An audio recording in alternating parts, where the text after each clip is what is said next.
Oh, hello. I'm Arthur Page. And if you're watching this, you're involved in an experiment in technology. Apparently, it wasn't enough to have films about the great train robbery and the jazz singer. Now you, whoever you are and wherever you are, and I guess whenever you are going to be treated to my thoughts about a variety of subjects. Actually, I'm happy to do this for at least two reasons. The first is that I've always preferred fact to fiction. That's been more and more true as I've aged. Fiction has gotten into the so-called realist era, in which a great book was one that described in intimate detail the worst hour of the worst day and the worst town in the country. And the less that I read, the better I like it. The project you're watching is an experiment in fact. The second reason I look forward to this experiment is that if any profession takes the lead in experiments that may help us understand the future, it ought to be public relations. Why? Well, if you're in public relations, your job depends upon managing the future. And just how does it depend upon managing the future? Well, you may remember the story of Governor Hutchinson, who presided over pre-revolutionary New England. He was eventually convicted of treason against the state of Massachusetts. Of course, he never governed Massachusetts, just the royal colony that preceded it. But that didn't stop people from convicting him of treason. If he had had someone in public relations to help him manage the future, he would have seen Massachusetts coming and acted accordingly. The same kinds of things still happen today. Whenever the public has an idea that they would like to change a large business and make it perform in a certain way, the public convicts the business of not having performed that way before it was told. The only safeguard for those of us in a large business, therefore, is to keep a pretty careful watch on the way people's minds are running.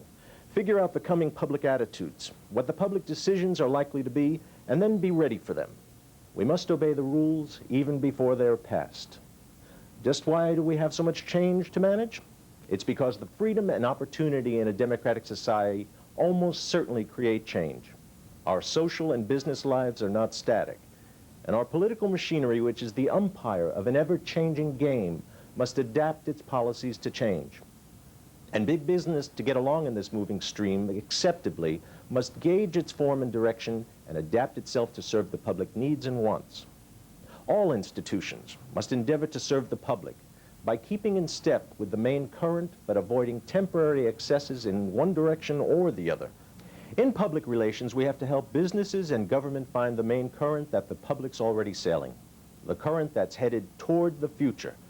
So far as I know, there are no fixed rules about how to find this current.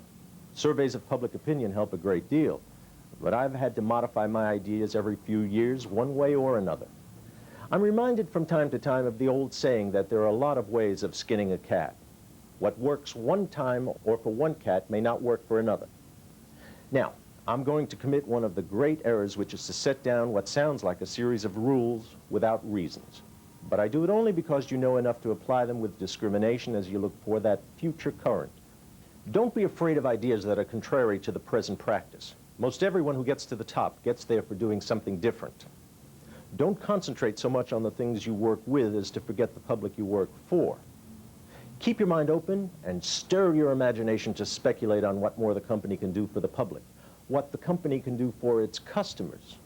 Do not confine your thinking, reading, and listening to the immediate matters of your own job or your own company. Now, if you never lose your flexibility, you'll never lose your balance, and the future will always be something to look forward to and never something to fear. Good luck.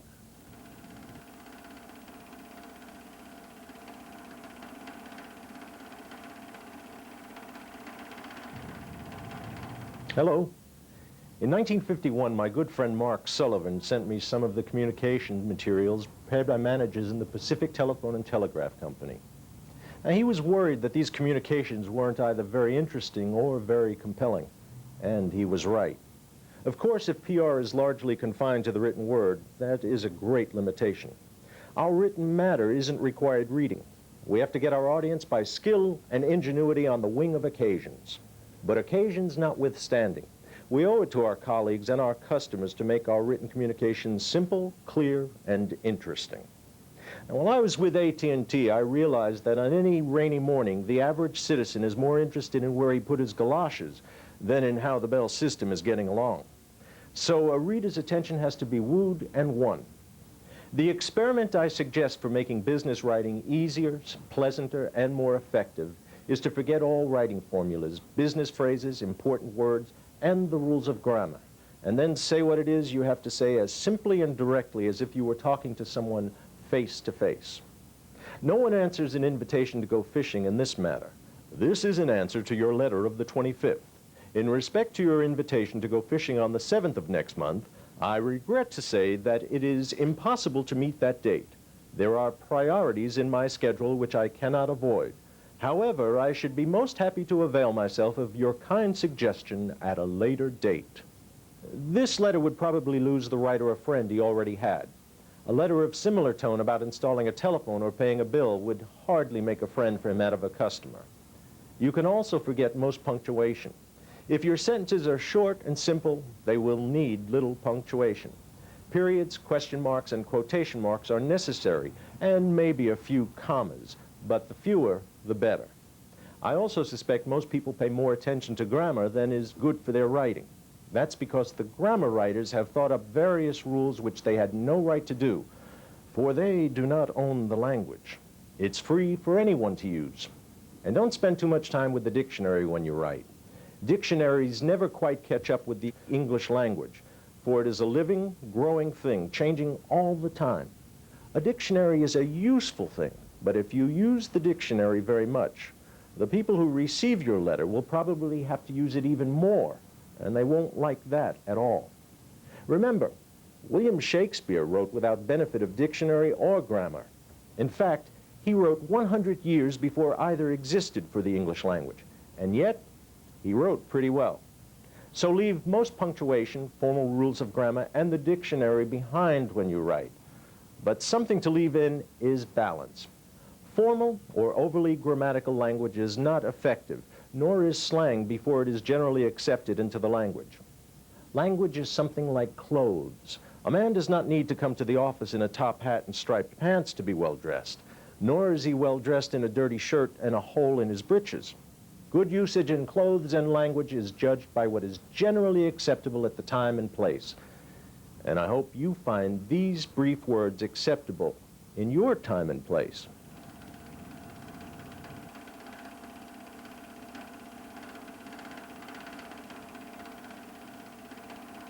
Hello.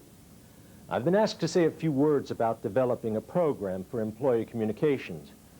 I'm not sure just who it is these words are addressing, but I am sure that if you're developing an employee communications program, you've got a big task ahead of you. If your experience is anything like mine, your program will show no spectacular breakthroughs. You will not find easy answers. To do the job required in employee relations will cost you money. To not do the job will cost you a lot more. The stakes are big, but so is the reward.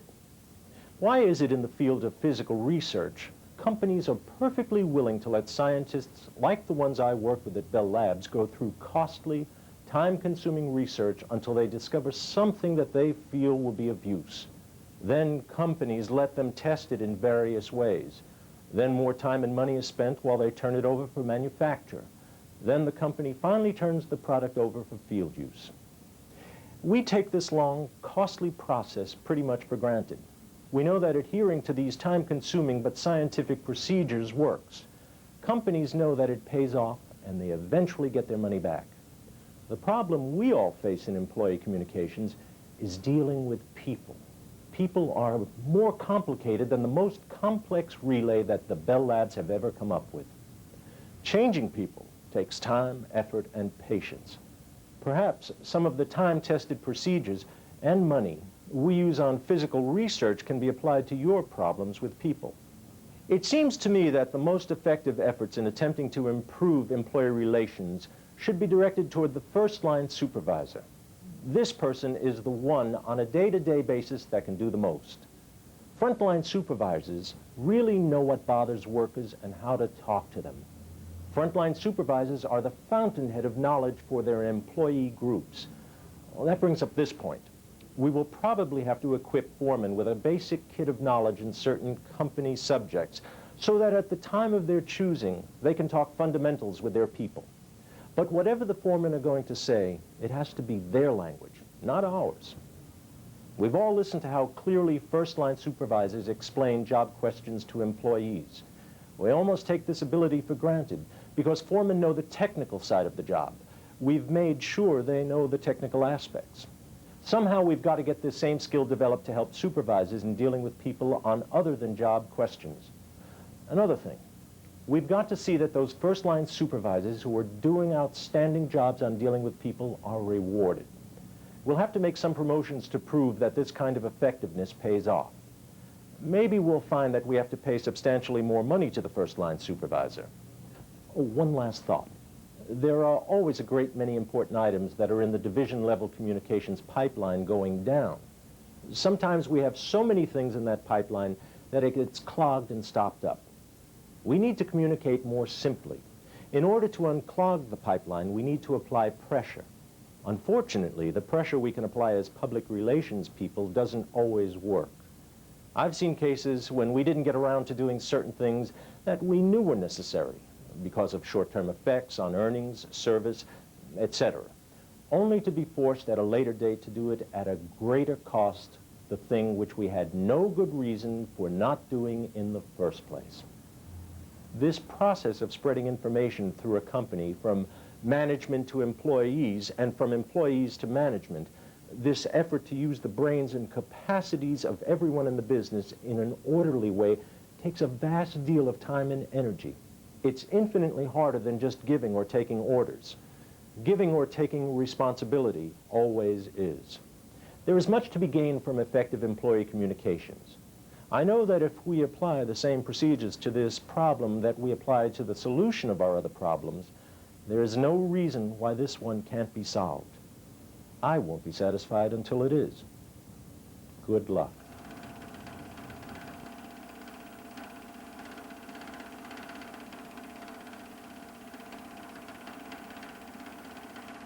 Hello. I've been asked to say a few words about public relations for this film series. My first thoughts on the subject go back to a conference I attended after I moved to AT&T from my work at Doubleday and Page. It was 1927, and the conference was for all the operating vice presidents in the company. It began with a fellow named Mr. Hosford explaining how the Western Electric Company could take any raw material and automatically turn it into any desired shape perfectly, rapidly, certainly, and at a reasonable cost. I remember thinking, now what on earth can I say after just hearing Hosford's presentation? Public relations is nothing like the Western Electric manufacturing process. It's not nearly so certain, so rapid, or so automatic. The public relations operation is an effort to make a small dent in the public consciousness, and we have no machine for doing that. Our first and greatest limitation is that we cannot change the facts. We can act as a kind of loudspeaker to broadcast the service, the good service that you people provide. But our effectiveness has a very fading quality if there is any bad service. In other words, PR will not act as a substitute for service if you should ever need such a substitute. You cannot make a human being believe anything that violates his own experience. Honesty compels us to recognize that negative public attitudes often arise because the company is doing something wrong. The solution is to stop doing what got us into trouble in the first place, or to start doing something more acceptable. There are PR problems we can't solve by persuasive communications. We can't solve them by institutional advertising, news conferences, or employee information programs. The only way to fix them is to bring about a change in the company's behavior. People think PR consists in flooding the public with information, in communicating from inside the company to the outside. Good public relations is simply a matter of feedback. PR is not a technique, but a mystique. And when done right, it becomes the art of telling a good story well. But public relations is not like the cheese in that ditty about the farmer in the dell. It never stands alone. Public relations is not publicity only, not management only. It is what everybody in the business, from the top to the bottom, says and does when in contact with the public. No corporate strategy should be implemented without considering its external and internal PR impact. The PR professional is a policymaker, not just a publicist. I think it's the wise thing for the Public Relations Department to question everything that goes on in the company, to see whether there is anything that is done or anything that is left undone that they couldn't explain to the public. All companies live by public approval, their customers' approval, and roughly speaking, the more approval you have, the better you live. This is the fundamental reason for seeking public approval. The fundamental way of getting it is to deserve it. I believe that the money and brains that can be effectively organized by PR on its larger basis are cheap insurance against calamity and a positive advantage to all concerned, the public, the employees, and the stockholders. As much as anything else, public relations can help provide balance in a company. Two things that have to be balanced are red tape and initiative. As much as people complain about them, and as much acclaim as the public gives to people who slash red tape, the fact is that routine and red tape, if you want to use unpopular words, are essential to organized effort. But like most things, they have to be used with judgment and discretion. Initiative is also essential to successful organized effort, but it too has to be used with discretion. The bull in the china shop was full of initiative. Initiative tends to forget experience and the routines, and red tape tend to dampen initiative. Somewhere between red tape and initiative is a balance point, and public relations can help identify it. Of course, if you had a perfect president and a perfect line organization, you wouldn't need a public relations vice president. Public relations is far more than handling the press. It is a way of life. Enjoy it.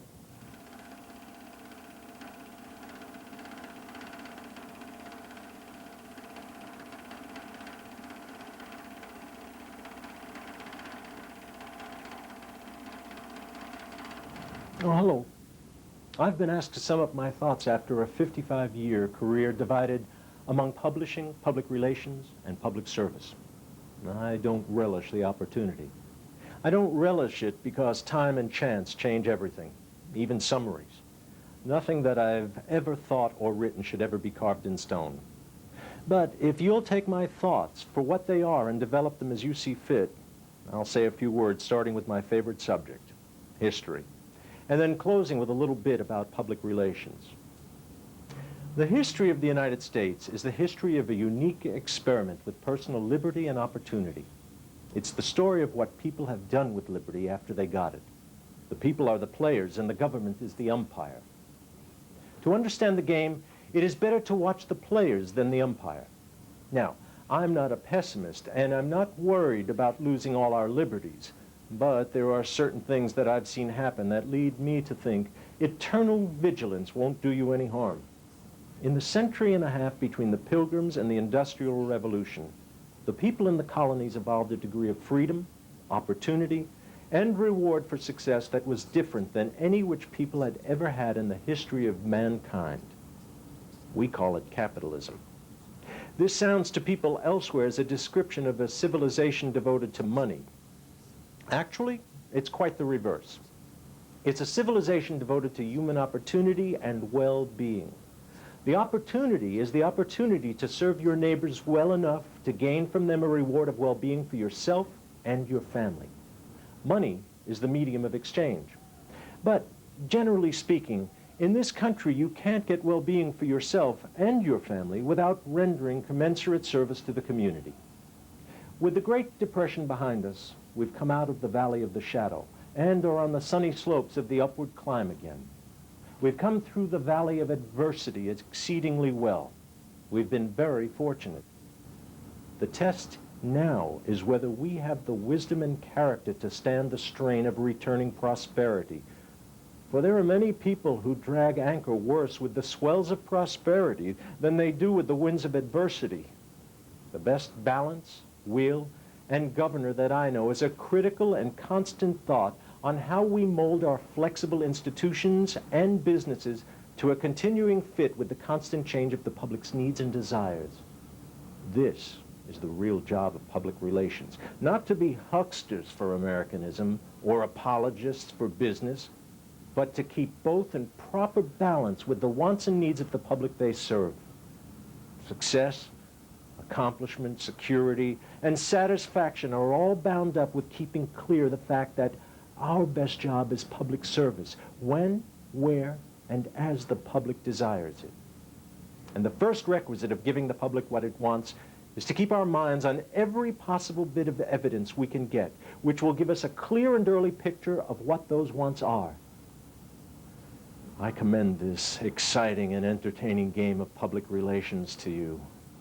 As far as I know, there aren't many rules that anyone knows of. The only equipment necessary is brains. There are, however, no intermissions, and the penalties for too much time out are quite heavy. But now, my time is up, and yours has begun.